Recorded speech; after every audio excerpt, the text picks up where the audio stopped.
नमस्कार दोस्तों, क्या आपने नोटिस किया कि 8th पे कमीशन की घोषणा के बाद अचानक से बड़ी पोस्टों पर भर्ती क्यों शुरू हो गई है? क्या सिर्फ ये नॉर्मल प्रोसेस है या फिर इसके पीछे कर्मचारियों का दबाव, हड़ताल का डर और सरकार की बहुत बड़ी रणनीति छुपी है? हाँ। आज हम आपको इस वीडियो में ऐसी हिस्ट्री बताएंगे जो बहुत कम लोग जानते हैं। जी हाँ दोस्तों, पिछले कुछ महीनों में हाँ। 8th पे कमीशन से जुड़ी गतिविधियों में तेजी आई है, चाहे वो देश भर में विरोध की संभावना हो या फिर कर्मचारियों की हड़ताल की बात हो। एक्सपर्ट का ये मानना है कि ये सिर्फ एडमिनिस्ट्रेटिव प्रोसेस नहीं है, बल्कि इसके पीछे कई कारण हो सकते हैं। जी हाँ दोस्तों, लगातार कर्मचारी संगठनों का दबाव, वेतन बढ़ोतरी की मांग और संभावित आंदोलन, इन सब ने सरकार को तेजी लाने पर मजबूर कर दिया है। साथ ही सरकार भी चाहती है कि 8th पे कमीशन का काम टाइम से पूरा हो और किसी तरह का विरोध या देरी इसमें नहीं हो। दोस्तों, वीडियो को लास्ट तक जरूर देखिएगा दोस्तों, क्योंकि हम आपको बताएंगे कि भर्ती के पीछे की असली वजह क्या है और कर्मचारियों को इससे कितना फायदा होने वाला है और कब तक 8th पे कमीशन पर बड़ा फैसला आ सकता है।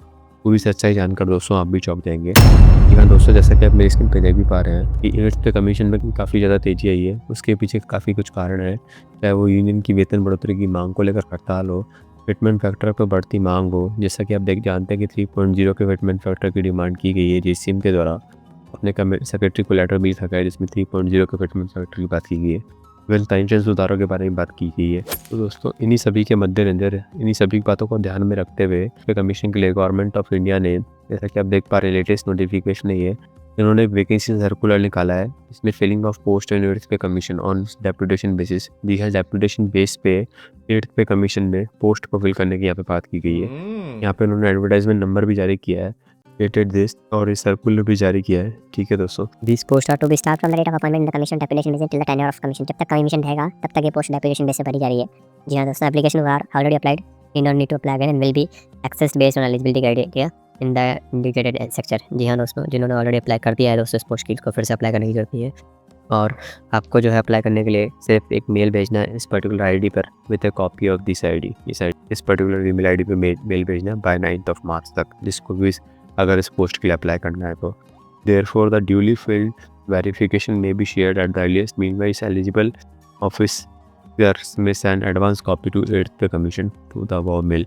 जी हाँ, आप अपनी 8th पे कमीशन को एक अब में इसमें जो मेल मेंशन किया गया है उस पर अपना मेल भेज सकते हैं। तो दोस्तों, इसके पीछे के क्या कारण हो सकते हैं, ये बात आप भी अच्छे से समझ रहे हैं कि यूनियन जो है वो वेतन बढ़ोतरी की मांग कर रहा है, फिटमेंट फैक्टर बढ़ाने की बात की जा रही है और पेंशन में सुधारों की मांग की जा रही है। फिटमेंट फैक्टर, जैसा कि आप जानते हैं, 3.0 की डिमांड की गई है, जिससे बेसिक जो सैलरी अगर वर्तमान में लेवल 1 पर 18,000 है तो बढ़कर 54,000 हो जाएगी।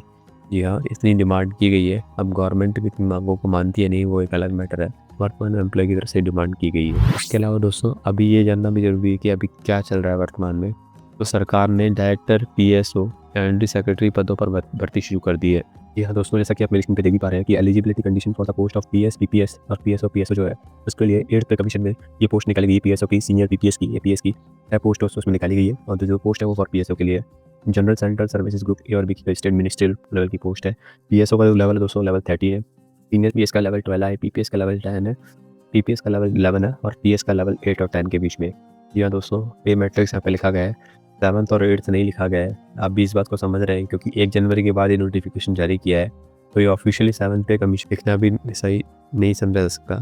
डेफिनेट सी बात है कि इनको जब कभी भी 8th पे कमीशन अप्लाई होता है तो 8th पे कमीशन का रिवाइज सैलरी यहाँ पे मिल सकता है। और दोस्तों, ये वैकेंसी निकाली है। उसके अलावा आप देख पा रहे हैं स्क्रीन पे अंडर सेक्रेटरी की भी वैकेंसी दोस्तों यहाँ पे निकाली है। पे कमीशन में ही 3 पोस्ट इसके निकाली है जो कि लेवल 11 की पोस्ट है।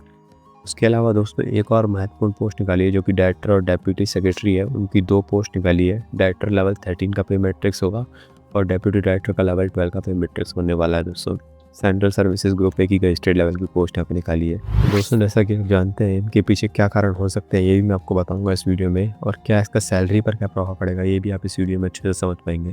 तो 8वें वेतन आयोग की तैयारी का एक काफ़ी बड़ा संकेत है ये जो भर्तियाँ निकाली जा रही है, और इससे ये साफ साफ जाहिर होता है कि काम में और तेज़ी आ सकती है।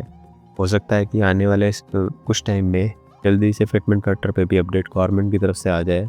अभी वर्तमान में जेसीएम ने तो अपनी डिमांड रख दी है, बट गवर्नमेंट की तरफ से क्या फिटमेंट फैक्टर लागू होता है उस पर जो अभी दोस्तों विचार चल रहे हैं। जी हाँ दोस्तों, लोग जो गवर्नमेंट है, जो सरकार है, इसको बहुत जल्दी लागू करने का भी विचार कर रही है, क्योंकि 7वें वेतन आयोग को लागू होते होते 2 साल लग गए थे। जैसा कि आप जानते हैं, अगस्त 2016 में लगभग 8 महीने बाद इसके कमीशन का इम्प्लीमेंट आया था। जी हाँ, उसके अलावा जो डिफरेंट बॉडीज़ थी, डिफरेंट ऑर्गेनाइजेशन थी, उसको आते आते 2 साल लग गए थे। तो ऐसा इस बार पहले से काफ़ी तैयारी काफ़ी तेज़ की जा रही है और प्रक्रिया को पूरी करने की योजना दोस्तों समय सीमा जो दी हुई है उसी में पूरा करने का दोस्तों यहाँ पे प्रयास किया जा रहा है। अब इससे कर्मचारियों को क्या फ़ायदा होगा ये भी आप जान लीजिए इस बात को भी। सैलरी रिवीजन काफ़ी जल्दी हो सकता है। एरियर मिलने की संभावना बहुत प्रबल है, जैसा कि मैंने आपको लास्ट टाइम बताया भी था। अगर 1 जनवरी 2027 को अगर ये लागू किया रहता है तो इसमें कितना एरियर से एम्प्लॉयज़ को मिल सकता है, वो भी वीडियो आप चाहें तो आई बटन पे जाके देख सकते हैं, जहाँ पे मैंने आपको अच्छे से एक्सप्लेन किया था कि एरियर कितना बढ़ सकता है। और लगभग 40% वेतन बढ़ोतरी की यहाँ पे उम्मीद की जा रही है। जी हाँ, जो आपका टोटल ग्रॉस सैलरी है उसमें 40% की बात की जा रही है। बेसिक सैलरी अगर बात करें तो बेसिक सैलरी में तो ये लगभग 2.25 या 2.5 के आसपास जो है वो फिटमेंट फैक्टर रहने का अनुमान आया जा सकता है दोस्तों। अब दोस्तों इसकी सच्चाई जान लेना भी काफ़ी ज़रूरी है। मैं आपको उसकी सच्चाई बताने वाला हूँ कि ये क्या सच्चाई इसमें इसके पीछे है, और उसकी सच्चाई भी हम आपको बताएंगे। लेकिन उससे पहले अगर जो दोस्तों मैंने आपको बताया था कि ये पोस्ट निकली है, तो अगर कोई कैंडिडेट इंटरेस्टेड है इस पोस्ट को अप्लाई करने में, किसी पोस्ट को, तो अपना नाम post applied for, let's suppose आप PSO के लिए अप्लाई कर रहे हैं या PPS के लिए अप्लाई कर रहे हैं या फिर किसी और पोस्ट के लिए अप्लाई कर रहे हैं, तो पोस्ट का नाम आपको लिखना पड़ेगा। डजन पोस्ट होल्ड रेगुलर बेस पे, एड ऑफ बेस पे वो आपको बताना पड़ेगा। डेप्यूटेशन पे है तो designation for the post held in, अगर आप डेप्यूटेशन पे तो वो भी आपको बताना पड़ेगा। प्रेजेंट पे स्केल इन पे मैट्रिक्स आपको बतानी पड़ेगी। Date of drawing to present level salary, date of birth, date of entry into services, date of retirement बताना पड़ेगा। ऑफिस एड्रेस दोस्तों देना पड़ेगा, फ़ोन एंड फैक्स देना पड़ेगा, मोबाइल फ़ोन, एजुकेशन क्वालिफिकेशन, इन सभी की डिटेल दोस्तों आप मेंशन करनी पड़ेगी। उसके अलावा अगर कोई इन्फॉर्मेशन आप ऐड करना चाहते हो तो वो भी आप मेंशन कर सकते हो। और ब्रीफ नोट जो है 100 वर्ड का वो आपको बताना पड़ेगा, अचीवमेंट्स और वर्क एक्सपीरियंस को। उसके बाद आपको यहाँ पे साइन करके आपका एड्रेस लिख के, सर्टिफिकेट जो है वो लिख के और डेट और टाइम लिख के आपको सबमिट करना है दोस्तों। फिर गवर्नमेंट इसको देख के वेरीफाई करेगी। तो दोस्तों हम जानते हैं इसके पीछे की सच्चाई क्या है।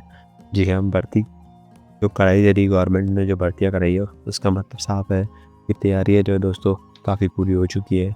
हाँ, पर यह है कि लागू होने में इसको 1 से 2 साल लग सकते हैं, क्योंकि जैसा कि आप जानते हैं 18 महीने का समय तो गवर्नमेंट ने अपने कमेटी को दिया है। जी हाँ, जो कमेटी गठन हुआ है जिसमें 3 मेंबर अभी वर्तमान में, उसको 18 महीने का समय यहाँ पे दिया है। तो लगभग जनवरी 2027 तक अगर अपनी रिपोर्ट भी पेश करती है तो भी गवर्नमेंट के अप्रूव होने में और थोड़ा टाइम लग के mid-2027 तक इम्प्लीमेंट हो सकता है। बट अच्छाई की बात यह है कि एरियर दोस्तों एम्प्लॉयज़ को मिलने वाला है 1 जनवरी 2026 से ही। जी हाँ, 1 जनवरी 2026 से ही एरियर पूरा मिलेगा, तो उसके लिए एम्प्लॉयज़ जो बेफिक्र रह सकते हैं। उसके अलावा डेटा और मंजूरी की प्रक्रिया दोस्तों ही बाकी है कि कितना उसको इम्प्लीमेंट किया जाता है, कब उसको अप्रूव किया जाता है, तो वो चीज़ अभी बात की है। तो दोस्तों ये मैं आपके साथ लेटेस्ट वीडियो लेके आऊँ, उस आपके क्या विचार है इस चीज़ को लेके, आप मुझे अपने विचार कमेंट कर सकते हैं।